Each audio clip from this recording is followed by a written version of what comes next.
ছাদ বাগান করা কার না স্বপ্ন ভাই। এই ছাদ বাগান করতে যে ভাই আমার জীবনটা পুরো তেজপাত হয়ে গেছে। অনলাইনতে ভাই আমি গাছ অর্ডার করে যে এমন দোকানে পড়ছি ভাই আমি আগে ভাবতে পারিনি যে এরকম দোকানে আমি পড়ে গাছ অর্ডার করার সময় আমারে কয় চলো মালটা গেছে নাকি আপেল সাইজের মালটা হবে, এখন এই মালটার বদলে বেগুন হইছে। আবার এই পেঁপো গাছে নাকি 1 মণ সাইজের পেঁপো হবে, এখন এই ডান্ডির মাথায় পেঁপো বড় আছে। পেয়ারা গাছে লেবু, আবার আম গাছে আলু। এ কি আজব গাছ রে ভাই। सारी उम्र मैं जो कर जा बड़े यार ঘটনা হয়েছে ভাই খাড়া গরমের ভিতরে আমি কম্বল গায়ে ঘুমাই, হঠাৎ করে ঘুমের ভিতর দিয়ে 1 মণ সাইজের পেঁপে বিশাল বিশাল মালটা, যে গাছগুলোর মূল্য মাত্র 10 টাকা ভাই। লোভ না সামলাতে এরে মেরে দিও না। দুদিন পরে হুট করে কল আসে ভাই আপনার একটা মাল আইছে, এই কারণে আমি চলে যাই সেই মালটা আনতে। আর আমি ভাবতেছি আমি আবার কন্নে মালটা অর্ডার দিই, এই কারণে আমি খুলতে আরম্ভ করে দিলাম আসলে এর ভিতরে কি আছে দেখার জন্য। আরেকটা জিনিস বুঝলাম না, এর গায়ে লেখা ছিল খুবই সাবধানে খুলুন এন্ড সাবধানে থাকুন। আমি আসলে কোনো কিছু পরোয়া না করে খোলা শুরু করে দিলাম মালটা। আসলে ভাই আমি ভয়টা কিছু পাই না তো বলছেন ভাই, এজন্য আমি খোলা করে দিলাম। ও মাশাআল্লাহ ভাই, এর ভিতর দিয়ে অনেকগুলা গাছ বার হয়ে গেছে। ও এনে মনে হচ্ছে ভাই এই আম গাছ তো সেই আম গাছ, যেই আম গাছে 3-4 মনের একটা আম। যাই হোক ভাই, এখন কিন্তু আমরা আমাদের যে আম গাছ আছে সেগুলা কিন্তু ছাদের উপর লাগাই দেবো এন্ড 6 মাস পরে দেখবো যে আসলে কি এই গাছের থেকে 3-4 মন ওজনের একটা আম ধরে কিনা। তো আমি আপনাকে একটা জিনিস আগে দেখাই দিই ভাই, এটা কি গাছ ভাই? এটা মালটা গাছ। আর এই মালটা গাছে ভাই কি ধরছে ভাই? মালটা ধরার কথা অবশ্যই, মালটা গাছে অবশ্যই মালটা ধরবে ভাই, কিন্তু মালটা গাছে ভাই বেগুন ধরে কিরকম?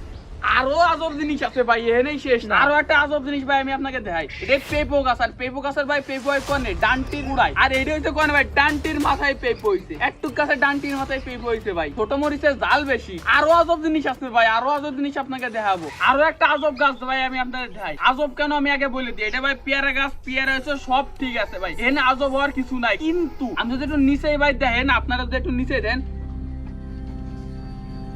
পেয়ারা গাছে ভাই লেবু হইছে।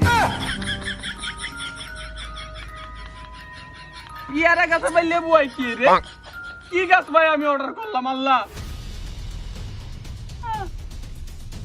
পেয়ারা গাছে লেবু। ভাবলাম আজব কোনো কিছু হবে না, এমন দেই যে আজবের উপরে আজব ভাই। এর টুক গাছে আবার পেয়ারা হয় কেমনে? পরক্ষণে ভাই যখন এই আম গাছে এত সুন্দর একটা আম হলো, মাশাআল্লাহ ভাই আমি দেখে খুবই খুশি হয়েছি। কিন্তু ভাই এই খুশিটা আমার বেশিক্ষণ থাকলো না, যখন ভাই আমি দেখলাম যে আরো যেসব আম গাছ অর্ডার দিয়েছে ভাই সেই আম গাছে আজব আজব ফল হওয়া শুরু হয়েছে। আগে ভাই আমি আপনাকে দেখাই সেই আজব ফলগুলো কি কি। এখন ভাই সেই আজব জিনিসটা হচ্ছিল ভাই, আমার পিছনে কিন্তু আপনারা একটা আম গাছ দেখতে পাচ্ছেন, এখানেই ঠিক ছিল ভাই যদি আম হতো, কিন্তু আলু হইছে, আম গাছে আলু হইছে।